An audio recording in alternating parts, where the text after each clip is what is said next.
जय हिंद। एक नई भर्ती का नोटिफिकेशन आपको कुछ ही दिनों में मिलेगा दोस्तों। और ये भर्ती central industrial security force one of the best जो मानी जाती है, जो कि कैप्स यानी कि सेंट्रल आर्मर्ड पुलिस फोर्स की जितनी भी फोर्स है, जितनी भी डिपार्टमेंट हैं, उन सभी में सीआईएसएफ की जॉब सबसे बढ़िया मानी जाती है। तो यहाँ पे वैकेंसी निकाली गई है central industrial security force CISF की ओर से। Recruitment of constable driver and constable driver come pump operator की वैकेंसी है 2022 के तहत। आपको ये जो नोटिफिकेशन है आपको अभी इसकी ऑफिशियल वेबसाइट में नहीं मिलेगा, कुछ ही दिनों में आपको इसकी ऑफिशियल वेबसाइट में देखने को मिलेगा। ये एक डीवीपी की वेबसाइट होती है भारत सरकार की, उसमें अभी इससे संबंधित नोटिफिकेशन जारी किया गया है। तो 23 जनवरी से लेके 22 फरवरी 2023 तक अप्लाई कर सकते हैं। पूरे भारत के जितने भी मेल सिटीजन हैं, मेल है, इसके लिए अप्लाई कर सकते हैं। लेवल 3 की यहाँ पे तनख्वाह दी जाएगी 21,700 रुपये से 69,100 रुपये। उसके बाद जो यहाँ पे प्रोसेस होगा, the rule process will consist of physical standard test होगा PST, उसके बाद फिजिकल एफिशिएंसी टेस्ट होगा और उसके बाद ट्रेड टेस्ट होगा। वो बार बेस्ड पे भी हो सकता है जो इसका एग्जामिनेशन होगा, या फिर कंप्यूटर बेस्ड, दोनों में से किसी एक में हो सकता है। पूर्व सैनिकों को बता देता हूँ कि यहाँ पे आपको फिजिकल एफिशिएंसी टेस्ट है और PST टेस्ट नहीं दे रहा है दोस्तों। इसकी डिटेल्स मैं आपको इस नोटिफिकेशन में कहाँ लिखी हुई है वो भी आपको बता देता हूँ। The candidates should submit only one application and they will be eligible for both constable /driver and constable, यानी कि एक ही एप्लीकेशन आप भर सकते हैं और उसमें दोनों का मेंशन आप कर सकते हैं। The candidate will give their first and second performance for constable and driver and constable, constable and driver and constable /DCPO, यानी कि एक ही फॉर्म आप भरेंगे, एक ही फॉर्म भर सकते हैं जिसमें कि दोनों को आपने मेंशन करना है। The choice given at the time of submitting application will be final होगा उस समय, जिस समय आप इसका फाइनल करेंगे उस समय आप चॉइस दे सकते हैं। ऑनलाइन के माध्यम से अप्लाई करना होगा और the recruitment will be conducted on all India basis पर ये जो भर्ती है, रिक्रूटमेंट है, प्रोसेस किया जाएगा। इसकी जो ऑफिशियल वेबसाइट है www.csf.rect.in के माध्यम से अप्लाई करना होगा। 10% वैकेंसी यहाँ पे पूर्व सैनिकों के लिए रिजर्व करके रखी गई हैं। पूरे भारत से अप्लाई कर सकते हैं। कैटेगरी वाइज यहाँ पे डिस्ट्रीब्यूशन दिया हुआ है। कांस्टेबल और ड्राइवर कांस्टेबल दो टाइप की वैकेंसी है। या जो प्रेफरेंस है, जब आप एप्लीकेशन भरते हैं तो वहाँ पे आप दे सकते हैं। इसके लिए अलग अलग एप्लीकेशन अप्लाई करने की ज़रूरत नहीं है। वैकेंसीज कांस्टेबल ड्राइवर की 183 है। उसके अलावा constable driver come pump operator driver for fire services 268, total 451 vacancies है, जिसमें कि 45 वैकेंसीज दोस्तों पूर्व सैनिकों के लिए रखी गई है। The post are combined and purely temporary in nature but likely to be become permanent. ये जो पोस्ट हैं ये आपको पहले टेम्परेरी नेचर की होगी, लेकिन बाद में इनको परमानेंट किया जाएगा।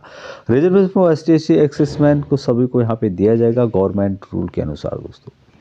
और बाकी जो डिटेल्स यहाँ पे दी गई है, इंपॉर्टेंट बातें, वो आपको यहाँ पे बता देता हूँ। रिजर्वेबिलिटी जो रखी गई है 21 से 27 साल है। पूर्व सैनिकों को एज रिलैक्सेशन दिया जाएगा। जो भी रिलैक्सेशन है गवर्नमेंट रूल के अनुसार पूर्व सैनिकों को दिया जाएगा। इसके लिए जो एजुकेशन है मात्र 10वीं पास रखा गया। कोई भी यहाँ पे और डिटेल नहीं मांगी गई है, ना ITI है ना कुछ है। Candidate should have pass matriculation और equivalent qualification from a recognised board के माध्यम से।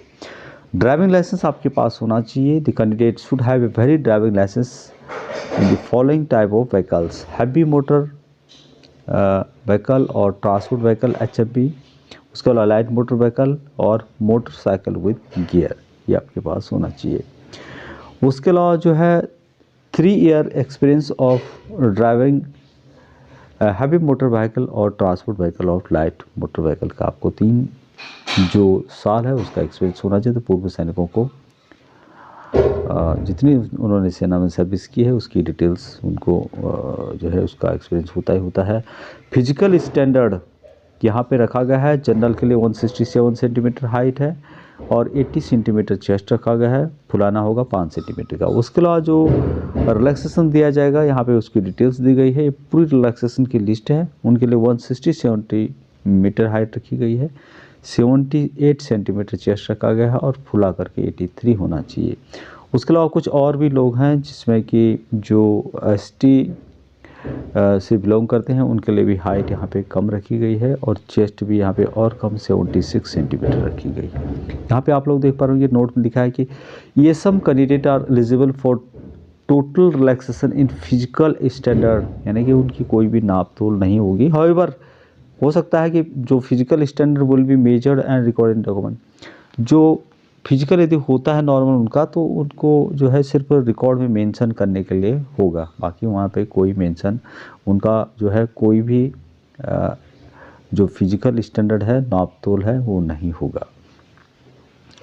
बाकी यहाँ पे मेडिकल की कुछ डिटेल्स दी गई है। एक्सेस मैन के लिए एक इम्पोर्टेंट बात यहाँ पे लिखी गई है दोस्तों, जो कि सभी को जानना बहुत ही ज़रूरी है।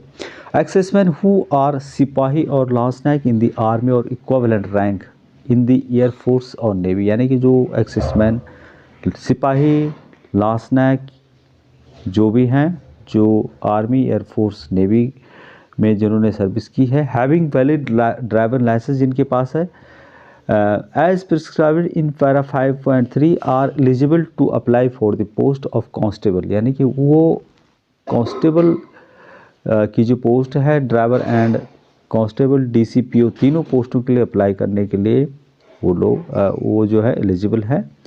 लेकिन यहाँ पे एक बात और कही गई कि एक्सेसमैन होल्डिंग द रैंक ऑफ हवलदार, नायक और equivalent rank in army air force navy, जो भी पूर्व सैनिक जो कि हवलदार हैं, नायक हैं, उसके इक्विवेलेंट एयरफोर्स नेवी में जिन्होंने सर्विस की और जिनके पास पहले ड्राइविंग लाइसेंस है पैरा 5.3 के अंतर्गत, may also complete this recruitment for lower post provided they fulfill the eligibility criteria and also they finish their willingness in the writing that in the event of their selection they will not claim the post equivalent to the rank they were holding in the defense forces, यानी कि हवलदार और नायक भी इसके लिए apply कर सकते हैं, लेकिन उनको लिख के देना होगा कि वहाँ डिफेंस में जो रैंक होल्ड करते थे उस रैंक की पेमेंट के लिए यहाँ पर क्लेम नहीं करेंगे।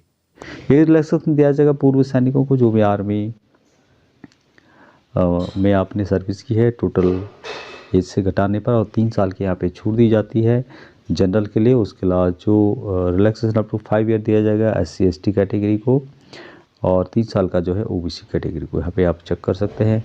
मैट्रिकुलेशन यदि आपके पास नहीं भी है दोस्तों, पूर्व सैनिकों के लिए भी एक बात बता देता हूँ कि यदि आप मैट्रिक पास नहीं भी हैं तो आप आर्मी क्लास 1 की बेस पे भी यहाँ पे अप्लाई कर सकते हैं आर्मी एयरफोर्स नेवी के। एक्सेसमेंट जो उनका करेक्टर होना चाहिए एग्जाम्पल या फिर वेरी गुड होना चाहिए, लीगल कैटेगरी उनकी सेफ 1 होनी चाहिए। No physical efficiency test will be held for ESM at the time of their recruitment in CSF, however ESM will be required to appear in the time of PET PST for recording their physical standard documentation and procedure their education certificate and other testimonials. They will also appear in the qualifying trade test, written test, medical examination. ये सब will be, यानी कि पूर्व सैनिकों के लिए यहाँ पे कोई भी टेस्ट नहीं है, उनको जो है फिजिकल स्टैंडर्ड टेस्ट हो सकता है उनका, जो कि फिजिकल रिकॉर्ड के लिए हो सकता है, उनको यहाँ पे ट्रेड टेस्ट देना होगा दोस्तों। ट्रेड टेस्ट और मेडिकल टेस्ट उनको यहाँ पे देना होगा, बाकी उनके लिए कोई यहाँ नहीं, दौड़ भाग भी नहीं है आपकी। और मेन बात है कि यहाँ पे दौड़ भाग नहीं है, जो जिसमें फिजिकल होता है वो यहाँ पर नहीं रखा गया है। ओनली नाप तोल हो सकता है, वो भी रिकॉर्ड में रखने के लिए। ये सब कैंडिडेट विल डिड नॉट पे ऑफ द एप्लीकेशन फीस, कोई भी उनको एप्लीकेशन फीस नहीं देनी है। क्लोजिंग डेट इसकी रखी गई है 22 फरवरी 2023। इसमें जो मेन बातें रखी गई है, uploading of photographs not more than 3 month से ओल्ड आपका फ़ोटो नहीं होना चाहिए। और उसके अलावा जो इम्पोर्टेंट बात यहाँ पे है कि the date of which the photographs has been taken must be clearly printed on the photographs applications without the date printing on the photographs, यानी कि फ़ोटोग्राफ्स के ऊपर जो आपका डेट है वो मेंशन होना चाहिए, नहीं तो आपका एप्लीकेशन रिजेक्ट कर दिया जाएगा। अपलोडिंग डॉक्यूमेंट सिग्नेचर होगा डॉक्यूमेंट, उसके बाद डॉक्यूमेंट भी अपडेट करना होगा। एप्लीकेशन फ़ीस पूर्व सैनिकों के लिए यहाँ पे कुछ नहीं रखी गई है, ये सब are exempted for payment of application fees. और बाकी जो इम्पोर्टेंट बातें बताई गई है वही मैं आपको बता रहा हूँ यहाँ पे। फिजिकल स्ट्रेंथ टेस्ट का डिटेल यहाँ पे दिया गया है, लेकिन पूर्व सैनिकों के लिए कोई भी नहीं रखा गया। Minimum percentage mark of qualifying for next stage will be as under. एक्सेसमैन को कम से कम 33% मार्क लाने जरूरी हैं। ओबीसी के लिए 33% मार्क लाने जरूरी है यदि आपको क्वालिफाई करना है तो दोस्तों ये थी जानकारी। वीडियो के डिस्क्रिप्शन आपको लिंक मिलेगा, उस लिंक के माध्यम से आप अप्लाई कर सकते हैं। लेकिन अप्लाई करने के लिए अभी आपको थोड़ा सा वेट करना पड़ेगा, क्योंकि ये अभी सीआईएसएफ की ऑफिशियल वेबसाइट में अपडेट नहीं किया गया है। काफ़ी लोग इसको फेक बोलेंगे, लेकिन फेक नहीं है। आप देख लेना, आपको 5-7 दिन बाद यानी कि 22-23 से पहले आप लोग को जो सीआईएसएफ की ऑफिशियल वेबसाइट है उस पर इसकी डिटेल्स मिल जाएगी। तो ये थी जानकारी, आज के इतना ही। जय